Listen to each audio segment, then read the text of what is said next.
November 30, last day ng November, Thursday, dito natin makikita ano ba yung huling dahilan ng pinagmulan ng problema natin sa araw na ito. Okay? This is the Dark and Light Side episode 68. Yan, kukuha tayo dito ng tatlo, and then tatlo din mamaya sa kabila. Sa light side. No? Bukas, first Friday na sa gusto magpa-ritual, no? Magpatanggal ng gayuma, sumpabarang at kung ano-ano pa. Ay, sabihin niyo na lang. Okay. Yeah. Dito, kuha rin ako mamaya ng tatlo. Una, yung sanhi ng problema sa araw na ito. Ay, buong mundo. Pangalawa, Nine of Pentacles, pera. Pangatlo, maraming problema. Which is true. Kasi katapusan ngayon di ba? So, buong mundo, ang dami mong problema. Kasi buong pamilya mo, pinoproblema mo, no? Yung gagastusin, pagkakasahin yung pera, sa dami ng bayarin, sa dami ng na-encounter na problema, sa daming nang nautangan, no? Ang dami mong problema, ang dami mong iniisip na parang sa tingin mo, pasan mo na ang buong mundo sa dami ng problema mo. So, isa dito, no, nabanggit, kasi yung gitna is pera. Kung alam mo, kung magkano lang kinikita mo sa isang araw, lalong-lalo na pamilyado ikaw, dapat marunong kang magtipid. No? Dapat marunong kang dumiskarte sa buhay na maliban sa regular mong kinikita, meron kang mga sideline or passive income para maiwasan sana itong mga utang. So, yung nakikita ko dito, hindi bababa sa 5 ang inutangan nyo. So, ibig sabihin, posibleng housing loan, auto loan, no? Yung loan sa gadget, yung loan pa sa ATM, loan sa SSS, sa Pag-ibig, ano pang loan na meron doon. So, meron pa yata mga loan na weekly, meron pang loan na every 15 days, or may mga banking loans, financing loans, overseas loans, etc. So, tingnan natin dito, anong dapat natin gawin. Ay, 5 of Pentacles. And then the second, the Hermit. And then, the third is the 6 of Swords. Ito yun, di ba?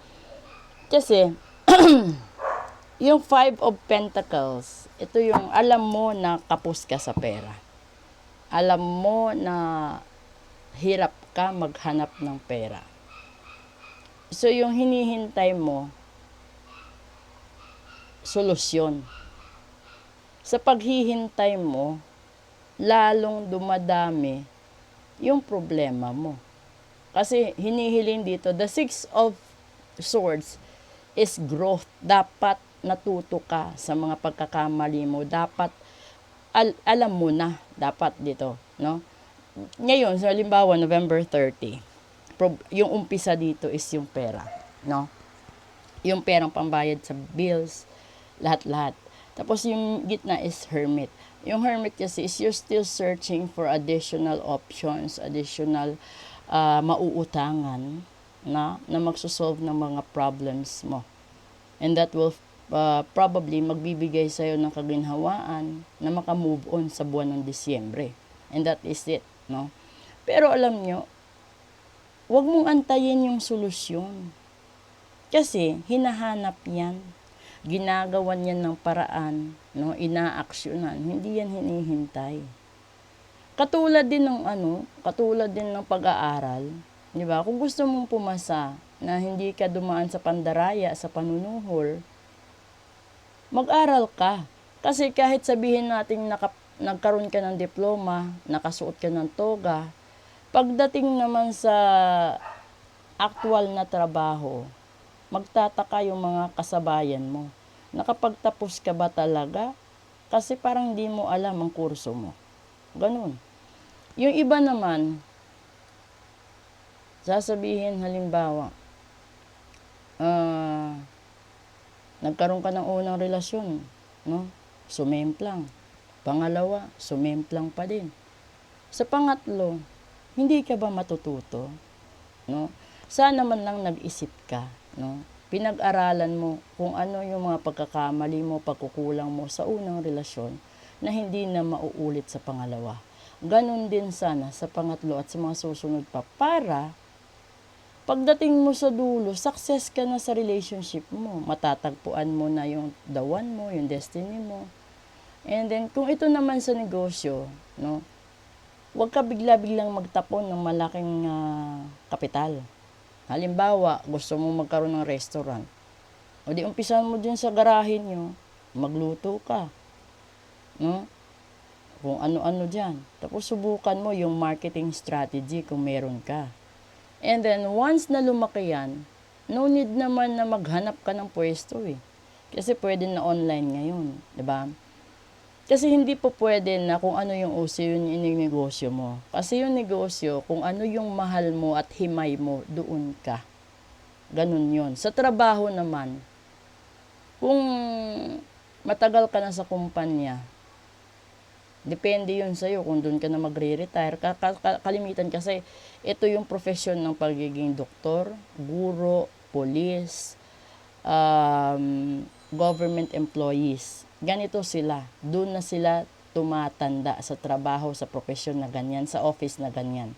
Yung mga taong nasa hospital, yung mga taong nasa charity work sa simbahan, sa kung saan-saan pa. Kasi hindi ito katulad ng call center na pwede kang magstay ng 30 years, magstay ng 40 years, 60 years, ganun. Hindi katulad ng government offices na marami kang lilipat-lipatan na division, and at in the end malaki pension mo, 'di ba? Yun yung iniisip mo doon, and then the benefit of everything. Pero kung hindi ka marunong magtipid, hindi ka marunong mag-isip, no, parang hinihintay mo lang kung kailan may blessing, yun na lang. Kasi kalimitan yun yung ugali ng tamad. So, kung alam mo sa ngayon, sa araw na ito, nakatapusan, di ba alam mo yan eh. Kung nangutang ka, alam mo na may petsa de peligro. Kaya dapat, pinaghandaan mo yan. So, kung malayo pa, sa tingin mo kakapusin ka, naghanap ka na sana ng options to earn another money or source of income. Huwag yung buong buwan, iisipin mo kung saan ka uutang. That's a wrong set of mind, no? Yung mindset mo. Huwag yung hanapin mo puro utang. Yung hanapin mo is yung solusyon. Hanapin mo yung mga madali ang trabaho, nakikita ka agad ng pera. Halimbawa, yung pag-waiter ng part-time, yung pagiging barker sa daan, yung pagiging tindera sa store, yung pagiging tagabantay ng kung anong meron dyan. Kasi marami, yung iba nga naghahardinero paminsan-minsan, naglilinis ng kotse, nagka-car wash para lang may maiuwing pera sa bahay. Alam mo, mas okay na yung may naiuwi kang 200-300 sa isang araw kesa nagiging pabigat ka sa pamilya mo, sa asawa mo. No, yung wala ka talagang ambag. Hindi mo naman masasabi na ambag mo yung pag-aalaga ng mga anak. Ambag mo yung paglalaba, ambag mo yung pagluluto. Kasi obligasyon yun. Yung obligasyon is iba sa ambag mo sa pamilya mo. Kasi maliban sa pagiging responsable, no, dapat may pumapasok na income para isama mo sa income ng partner mo, ng asawa mo. Kasi yun yung dapat eh. Hindi maganda na nakaupo ka lang dyan, nakatunganga ka lang dyan, naghihintay ka kung kailan iintrega yung asawa mo. And then once na nag-intrega, ikaw pa yung may ganang magreklamo na kulang. Eh alam mo naman na yun yung rate niya, di ba? E di sana nagtrabaho ka para whatever naman yung kulang, ikaw magpuno. Diba? And then kung ano man yung responsibilities ninyo sa mga anak ninyo, yung lahat-lahat, paghatian ninyo. Ganun yung dapat para gumaan ang buhay. Kasi kalimitan, dito nagkakaroon ng gulo eh. Swap dulo at dulo, gulo. Dahil sa pera. Pera at maraming problema. Marami. So, sana mabago nyo yan sa susunod na buwan. Good afternoon.